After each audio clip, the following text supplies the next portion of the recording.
नमस्कार दोस्तों, स्वागत है आपका मेरे चैनल कॉमिक्स लाइफ में। शुरू करते हैं चाचा चौधरी और राका सीरीज़ की एक और मज़ेदार कॉमिक्स, चाचा चौधरी और राका की वापसी पार्ट 2। अब तक हमने देखा कि राका अमेरिकी यान की सहायता से पृथ्वी पर लौट आया। पृथ्वी पर लौटते ही उसने मार काट मचा दी और बहुत से लोगों को मार डाला। अब वह चल पड़ा चाचा चौधरी से बदला लेने, पर चाचा चौधरी ने अपनी चालाकी से उसे भूल भुलैया महल में फंसा दिया और राका की पी हुई अमरता की दवाई का तोड़ जानने के लिए साबू को लेकर निकल पड़े चक्रमाचार्य के गुरु वज्रदेव की तलाश में हिमालय के जंगलों की ओर। अब आगे साबू ने कहा, जंगल घना होता जा रहा है, आगे रास्ता दुश्वार है। चाचा चौधरी बोले, साबू चलते आओ, बिना मंजिल हासिल किए हम वापस नहीं लौट सकते। तभी एक शेर ने चाचा चौधरी पर हमला बोला। साबू ने कहा, चाचा जी बचो। यह सुनकर चाचा जी एक तरफ हट गए और बोले, ओह बाल बाल बचे। साबू ने शेर को पकड़ लिया और बोला, जंगली बिल्ली, तुमने चाचा पर हमला किया, तुम इसके लिए भारी कीमत चुकाने जा रही हो। मैं तुम्हें भींच कर मारने जा रहा हूँ। तभी घने जंगलों से आवाज़ आई, शेर को छोड़ दो। तभी एक बूढ़ा व्यक्ति सामने आया और बोला, शेर को छोड़ दो। चाचा चौधरी ने कहा, साबू शेर को नीचे रख दो। बूढ़ा बोला, जीव जंतुओं को मारना अच्छा नहीं, ये कुदरत की देन है। साबू ने कहा, आप कौन? बूढ़ा बोला, यह सवाल तो मुझे पूछना चाहिए, मेरे घर में घुसपैठिए कहाँ से आए हैं? चाचा चौधरी ने सोचा, मुझे स्थिति को संभालना चाहिए और बोले, वैद्यराज चक्रमाचार्य मेरे मित्र थे, हम उनके गुरु श्री वज्रदेव को यहाँ ढूंढने आए हैं। बूढ़ा व्यक्ति बोला, चक्रम के मित्र? तब तुम ठीक जगह पर पहुंच गए, मैं ही उसका गुरु हूँ। मैंने चक्रम से कहा था कि शहर को छोड़ और यहाँ प्रकृति की गोद में आकर बस जा, लेकिन वह नामाकूल चक्कर खा गया। उसका नतीजा क्या हुआ? चाचा चौधरी ने कहा, लेकिन फिर भी आचार्य 350 साल से ज़्यादा जिए। वज्रदेव बोले, बहुत छोटी उम्र में मर गया बेचारा। चाचा चौधरी ने कहा, छोटी उम्र? साबू बोला, बाबा आपकी आयु कितने साल की होगी? वज्रदेव ने कहा, पता नहीं, 1000 के बाद मैंने गिनना छोड़ दिया।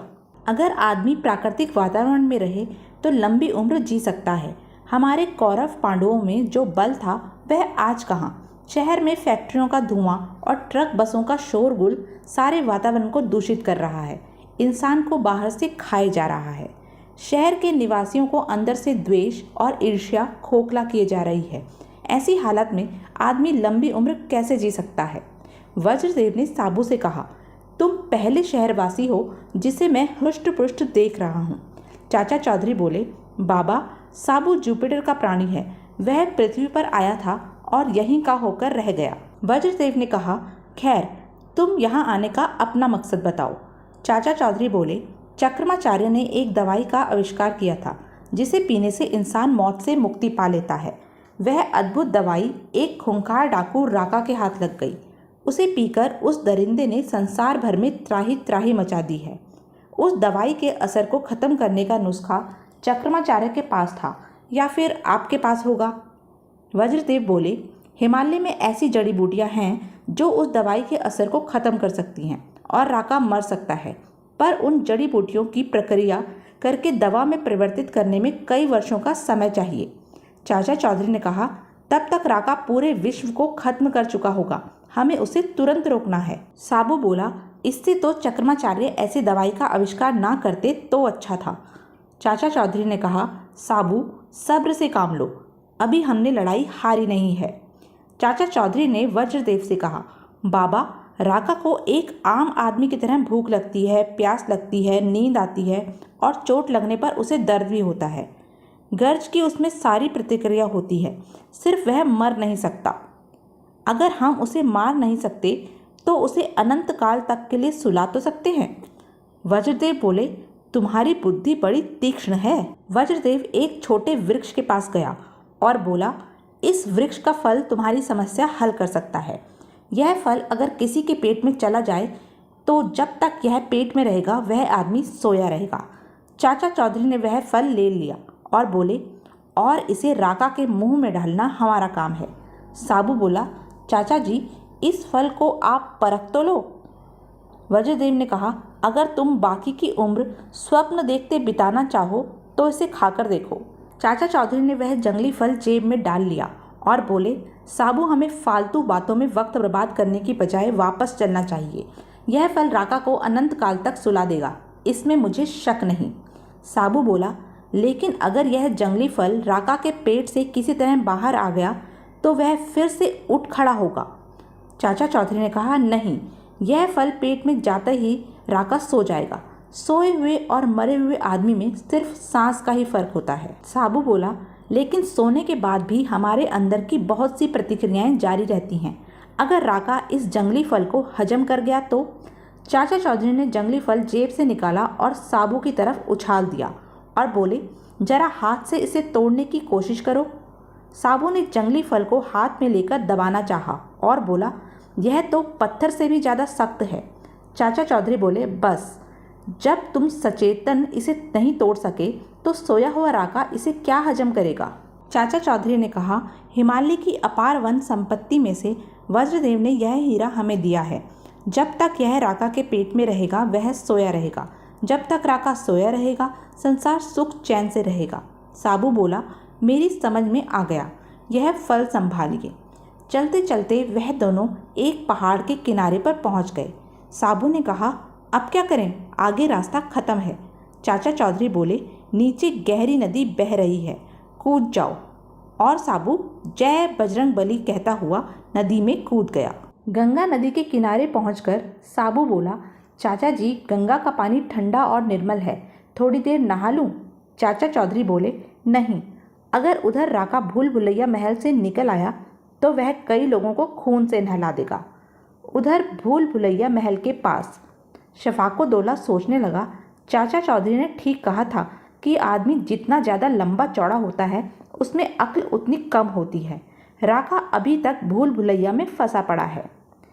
यह भी तो संभव है कि राका कभी भी बाहर आने का रास्ता न खोज सके। यदि ऐसा हो गया तो मेरा यह महल दरगाह की तरह पूजा जाएगा।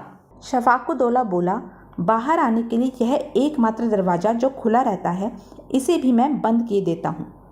उधर महल के अंदर राका धुएं से घिरा हुआ था। वह सोचने लगा, ओह, धुआं मेरी आंखों में भर गया है, मुझे कुछ नहीं दिखाई देता। आंखें धुएं से बंद थी, फिर भी राका गुस्से में अंधाधुंध तलवार चलाता रहा। 2 दिन तक गुस्से में वह तोड़ फोड़ करता रहा और सोचने लगा, ओह, दीवार दिख नहीं रही पर मजबूत पत्थर की बनी है, इसे न मैं तोड़ पाऊंगा न तलवार। और घूमते घूमते आखिर तलवार का हाथ एक दरवाजे पर जा पड़ा। राका ने कहा, लगता है यह कोई दरवाज़ा है। राका उस दरवाजे से बाहर निकला और बोला, चाचा चौधरी, मरने के लिए तैयार हो जा। राका बोला, कहाँ है वह चूहा जो मुझे उस महल में गुमराह करके आ गया था? शफाकुद्दौला डर गया। राका ने कहा, चाचा चौधरी और साबू कहाँ हैं? कई दिन तक मैं भूखा प्यासा उस इमारत में भटकता रहा। शफाकुद्दौला ने कहा, मुझे नहीं पता कि वे कहाँ हैं। राका बोला, झूठ, और यह कहकर उसने शफाकुद्दौला की गर्दन उड़ा दी। राका ने कहा, जब तक मैं उन्हें खत्म न कर दूं, चैन से नहीं बैठूंगा। दुनिया वालों, ये तलवार तब तक तुम्हारे सिर काटती रहेगी जब तक तुम चाचा चौधरी और साबू को मेरे हवाले नहीं कर देते। राका का आतंक एक बार फिर फैलने लगा। उसने एक औरत को मुट्ठी में दबोच लिया। वह बोली, मुझे छोड़ दो। राका बोला, जब तक चाचा चौधरी का पता नहीं बताते तब तक यह कत्ले आम होता रहेगा। पुल गिराए जाने लगे, रेल पटरियों से उतरने लगी। राका जिधर से गुजरता गया लाशें बिछती चली गई। चाचा चौधरी की तलाश में वह सीमा पार करके पाकिस्तान भटक गया। पाकिस्तान के लोग डर कर भागने लगे। या खुदा, भागो! उसने पाकिस्तान में भी मार काट का सिलसिला जारी रखा और बोला, चाचा चौधरी लाओ। पाकिस्तानी आर्मी के चीफ ऑफ स्टाफ बोले, यह हिंदुस्तान की हमारे मुल्क के खिलाफ साजिश है। पहाड़नुमा इंसान यहाँ मार काट और बदअमनी फैलाने के लिए भेजा गया है, उसे बमों से उड़ा दो। पाकिस्तान एयरफोर्स का एक स्क्वाड्रन राका को मारने के लिए निकल पड़ा। राका ने उसे देखा और बोला, कौवे। स्क्वाड्रन ने राका पर बमों से हमला किया, पर राका पर उन हमलों का कोई असर नहीं हुआ। पायलट सोचने लगा, या खुदा, मैं क्या देख रहा हूँ? इतने खतरनाक बमों के बावजूद भी वह जिंदा है। उसने कहा, शायद हमारे टारगेट ठीक नहीं बैठे। इस बार पूरा स्क्वाड्रन एक साथ अटैक करेगा। और उन्होंने फिर से राका पर बमों से अटैक किया। हमारा अटैक बिल्कुल निशाने पर था। इस हल्के के अंदर सब कुछ तहस नहस हो गया है। राका ने सोचा, इन कौवों को सबक सिखाना ही पड़ेगा। पायलट बोला, वह बड़ा आदमी अभी भी जिंदा है। फिर से अटैक। लेकिन राका ने जहाज के 2 टुकड़े कर दिए और जहाज आकर ज़मीन पर गिर गया। पाकिस्तानी कमांडर आया। राका ने कहा, चाचा चौधरी मेरे हवाले कर दो, नहीं तो मैं सब कुछ तहस नहस कर दूंगा। पाकिस्तानी कमांडर ने सोचा, तो यह बात है, यहाँ ताकत की नहीं डिप्लोमेसी की ज़रूरत है। कमांडर ने राका से कहा, तुमको जिस आदमी की तलाश है उसकी बीवी को पकड़ लो, वह बीवी को छुड़ाने भागा आएगा। राका ने सोचा, इस आदमी ने तरकीब तो बहुत अच्छी बताई है। वह बोला, जनरल तुम इनाम के हकदार हो। कमांडर ने कहा, हमारे सिपाही तुम्हें वापस बॉर्डर पर छोड़ आएंगे। राका को वापस सरहद के पार पहुंचा दिया गया। पाकिस्तानी सिपाही सोचने लगा, मुसीबत टली, नहीं तो पता नहीं इस शैतान ने हमारे मुल्क का कितना नुकसान करना था। राका ने सोचा, बस अब आगे चाचा चौधरी का घर ढूंढना मुश्किल नहीं है। चाचा चौधरी के घर पर पहुंचकर उसने चाची को देखा और सोचने लगा, मैं पहचानता हूँ, यही है वह। राका बोला, ए औरत, राका तुम्हें लेने आया है। चाची ने कहा, यह देखा है, इसने शहर के कई मजनुओं की खोपड़ियाँ पिलपिली कर दी हैं। राका बोला, मैं तुम्हें मारना नहीं चाहता था, मगर तुमने मुझे गुस्सा दिला दिया। अब यह तलवार तुम्हारी गर्दन पर गिरने जा रही है। तभी चाचा चौधरी और साबू वहां पहुंच गए। साबू ने राका के ऊपर छलांग लगा दी और बोला, राका, तुमने चाची के साथ गुस्ताखी की। चाचा चौधरी बोले, हम ठीक समय पर पहुंच गए। साबू ने राका को एक जोरदार मुक्का मारा और बोला, बुज़दिल, जो मासूम अपनी रक्षा नहीं कर सकते उन्हें कत्ल करते हुए तुम्हें शर्म आनी चाहिए। तुम्हारे पाप का खाता पूरा हो चुका है। साबू को बहुत गुस्सा आया। जब साबू को गुस्सा आता है तो ज्वालामुखी फटता है। राका बोला, मुझे डर है कि कहीं तुम अपने ब्लड प्रेशर से ही न मर जाओ और मैं तुम्हें मारने के लुत्फ से ही वंचित रह जाऊं। साबू ने कहा, राका, तुम सिर्फ नादान असहाय लोगों को मारना सीखे हो। चाचा चौधरी बोले, और राका, हिटलर जैसे जालिम लोगों का अंजाम क्या हुआ था तुम जानते होंगे। राका ने कहा, बस मुझे भाषण सुनने की आदत नहीं है, मेरी तलवार तुम्हारा सिर काटने आ रही है। साबू ने कहा, जो गरजते हैं वह बरसते नहीं, और उसने राका को उठाकर पटक दिया। राका बोला, तुम्हारी ताकत का घमंड मुझे तोड़ना पड़ेगा। यह कहकर राका ने तलवार से साबू पर अटैक किया। साबू ने भी राका पर पलटवार किया। तभी चाचा जी बोले, साबू, फॉर्मूला नंबर 0009। साबू ने कहा, ठीक है। साबू ने राका का हाथ कस कर पकड़ लिया। राका बोला, छोड़ दो। साबू ने कहा, साबू की पकड़ आज तक कोई नहीं छुड़ा सका। ले, तेरा उधार तेरे ही सिक्कों में। यह कहकर साबू ने एक जोरदार मुक्का राका की ओर जड़ दिया। राका की तलवार गिरने पर साबू ने उसे अपनी जकड़ में ले लिया और पूरी ताकत से अपना दबाव डाला। राका कराह उठा। चाचा चौधरी ने सोचा, यही मौका है वज्रदेव के दिए फल का इस्तेमाल करने का, और चाचा चौधरी ने निशाना बांधकर जो निद्रा फल फेंका तो वह सीधा राका के मुंह में गया। राका बोला, ओह, मेरे मुंह में क्या गया? साबू ने कहा, रसगुल्ला। राका ने कहा, यह लाल पगड़ी वाला बहुत चालाक है।